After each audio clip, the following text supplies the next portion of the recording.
Calgary has a lot of existing infrastructure after hosting the 1988 Winter Olympics, and unlike other former hosts like Rio, Beijing, and Sarajevo, it's got a lot of mileage out of its sports infrastructure. So the fact that the buildings are still standing 30 years later doesn't necessarily mean that you got good value for money. And if a 2026 bid is going to be successful, those venues will need serious upgrades. Turns out that won't be cheap. Let's start with the Saddledome. Built before the 88 games at a cost of $100 million, almost 20% more than expected, it needs a lot of work, including upgrades for seating and washrooms to power and to the concourse, club, and suite levels.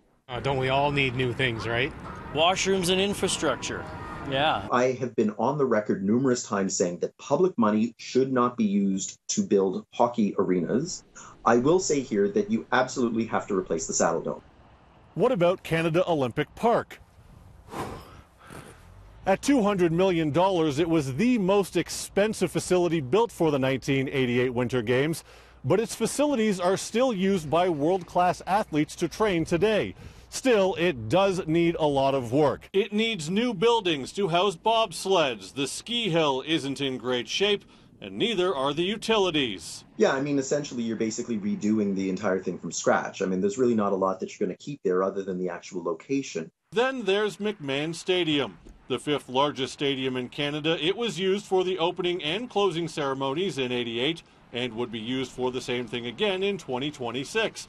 But it's nearly 60 years old and needs new washrooms, seats, and kitchens, just to name a few.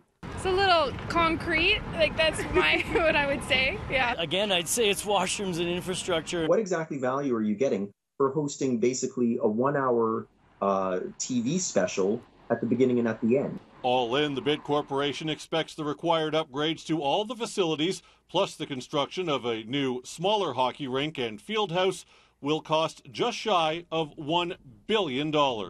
You don't know what it's going to cost. You don't know what 7 years from now, 8 years from now is going to look like. You can't possibly give me a number. I would expect this number is way too low and that it's going to come in substantially higher once they actually get to work on renovating these things. Let the real games begin. In Calgary, Jonathan Muma, City News.